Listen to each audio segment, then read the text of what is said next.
प्रिय दर्शक नमस्कार मो चैनल को स्वागत। आज आम नड़िया गछ संपर्क में जाना अधिक दिन वर्षा लगी रही सब रोग आरंभ हो सारा ओडिशा रे देखा मिलूँ।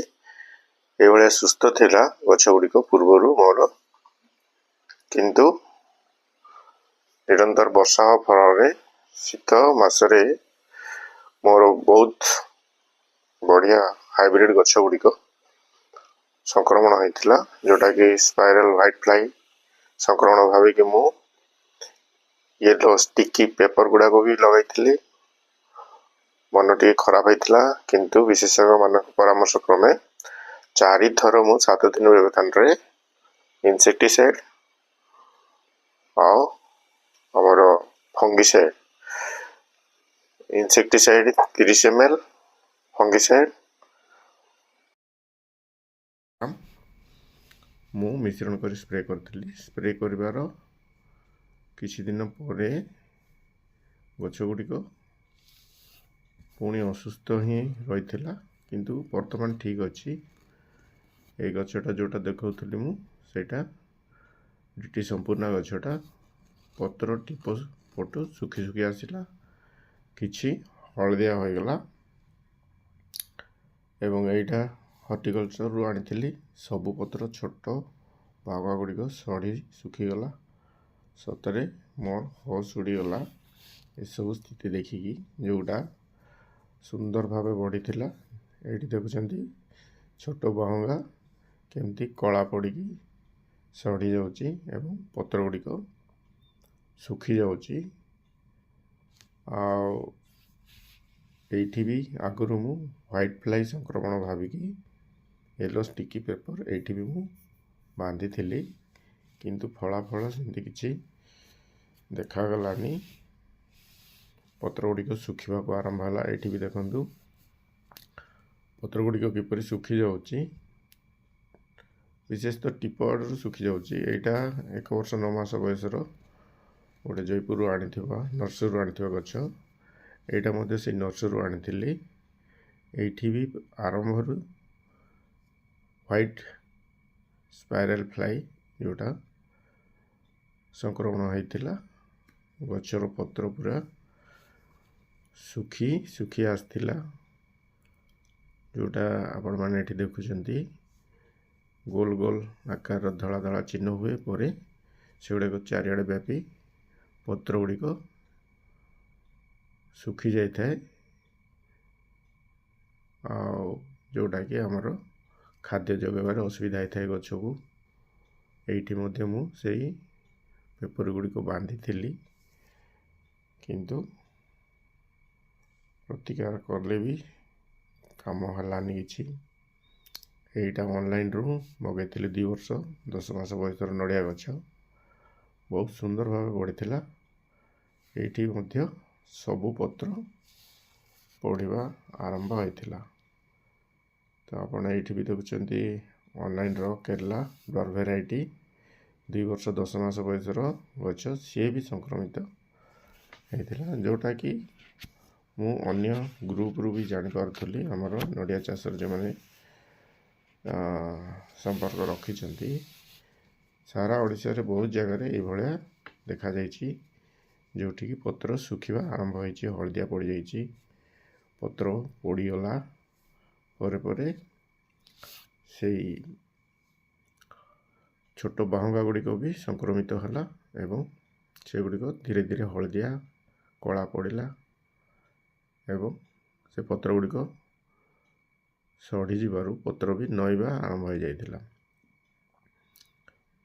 3-4टा पत्र जोटा बड़ पत्र गुड़िक सबू नष्ट होता। यहाँ मोर भल बढ़ुवा सुस्थ उन्नत किस्म उन्नति भेराइटी हाइब्रिड भेराइटी नड़िया गछर गभापत्र ये नष्ट होगला 11 मासर नड़िया गछटा नष्ट होगला।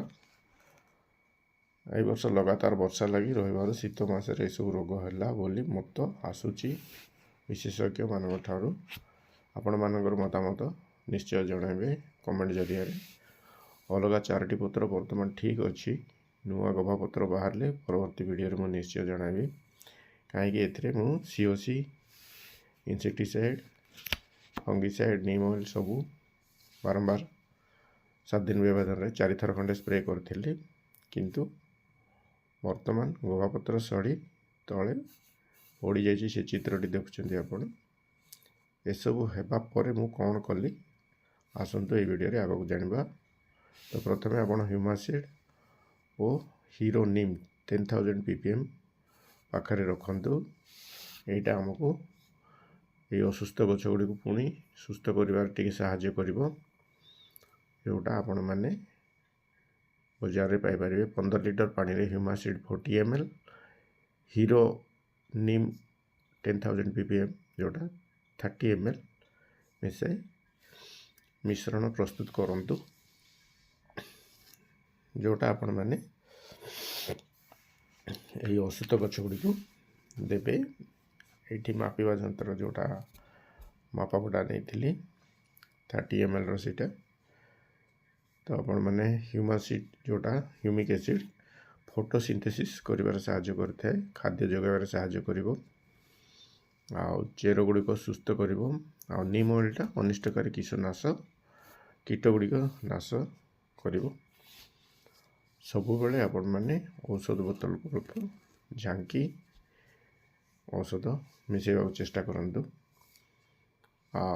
गछ गुड़िकर पत्र सुखी जीवारु खाद्य ग्रहण में असुविधा न होगापाई आम ह्यूमिक एसिडटा देउछु जहाँ गछ को साहाय्य करिवो।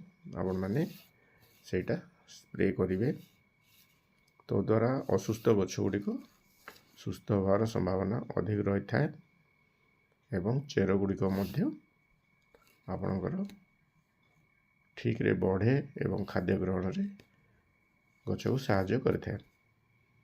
तो ये आपण मैंने देखुं जोटा मु औषध मिश्रण कली सेटा से 15 लीटर स्प्रे टैंक जोटा बैटेरी पावर से मु यूज करुच्ची कहीं गछ गुड़िक टी हाइट हो जाए 15 फुट रु अधिक पूरा पत्र गुड़िक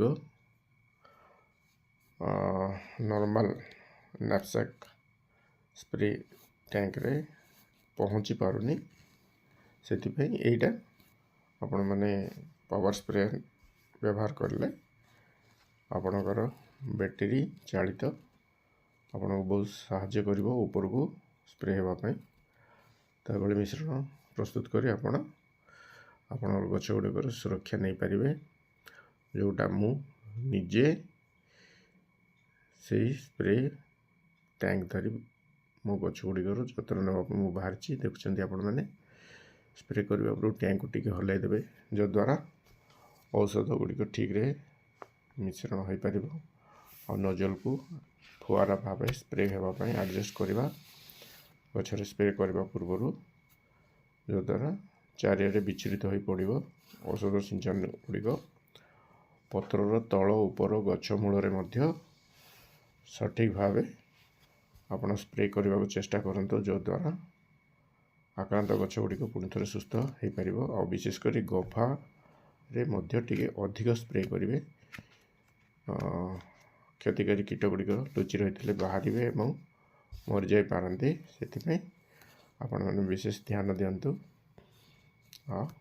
प्रति गछ रे आपण स्प्रे करने को पड़ो जोटा कि आमर सुस्थ गछ गुड़िक देखुं केमती हलदिया पड़ जाऊँगी कौटी पत्र सुखी जाऊँगी कौटी सुस्थ बाहुंगा गुड़िक कला पड़ जाऊँगी। यहीटा मोर 8 मासर गंगबड़ नड़िया गछटी। तो ये स्प्रे कर देखुं पाखे मो गछटी बर्तमान ग्रीन हो सुस्थ देखा जाउची। मु कौन सी गछ मोर जोटा 10-12 वर्षर गछ है कि 1.5 वर्षर सब स्प्रे करुच्ची। बेले बेले आम परिश्रम करने गचर जत्न नेले भी रोग संक्रमण होता है।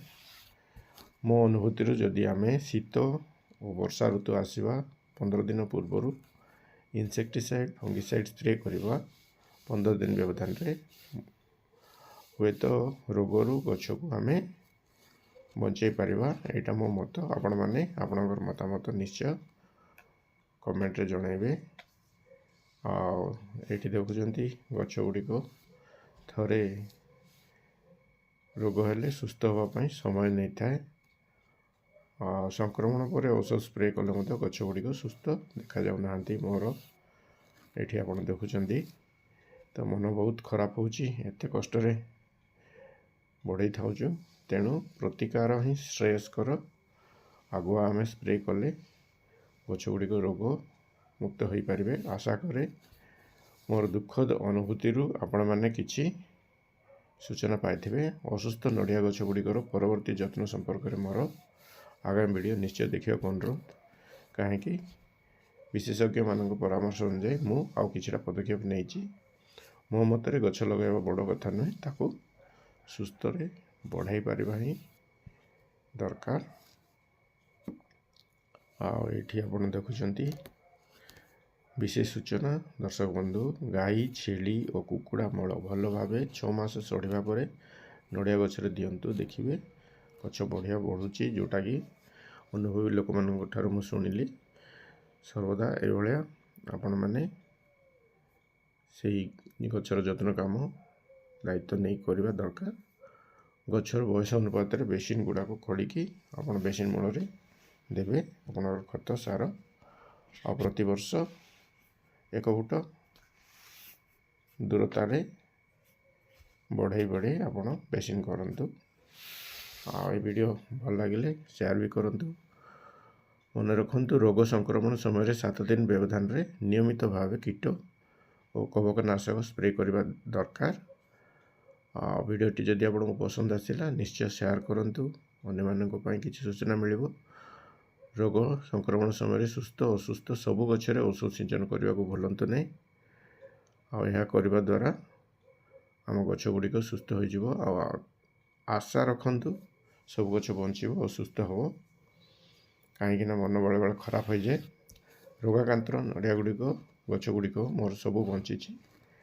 ଆଉ ଆଗକୁ ତାର ଯତ୍ନ ନେବା ପାଇଁ ମୁଁ ପରବର୍ତ୍ତୀ ପଦକ୍ଷେପ ବିଷୟରେ ଭିଡ଼ିଓ ଗୁଡ଼ିକ ପ୍ରସ୍ତୁତ କରିବି। ଆପଣ ନିଶ୍ଚିତ ଦେଖନ୍ତୁ। Happy coconut farming friends.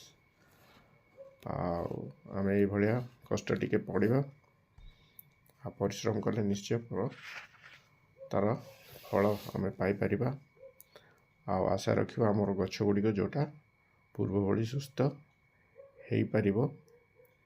ଆଉ ମୋ କାମ ମୁଁ ଜାରି ରଖିଛି, ନଡ଼ିଆ ଗଛର ଯତ୍ନ ନେବା, ଘରେ ଘରେ ଆମେ ଶ୍ରୀଫଳ ପାଇବା। ଇନସେକ୍ଟିସାଇଡ୍, ଫଙ୍ଗିସାଇଡ୍, ନିମ୍ ଅଏଲ୍, ହ୍ୟୁମିକ୍ ଏସିଡ୍, ପ୍ଲାଣ୍ଟୋମାଇସିନ୍ ଇତ୍ୟାଦି ନିଶ୍ଚୟ ଆମ ପାଖରେ ରଖିବା ଦରକାର ନଡ଼ିଆ ଚାଷ କରିବା ସମୟରେ। Thanks for watching. ମୋ ଗଛ ଗୁଡ଼ିକ ଏଭଳି ସୁସ୍ଥ ଓ ସବୁଜ ଥିଲା ପୂର୍ବରୁ।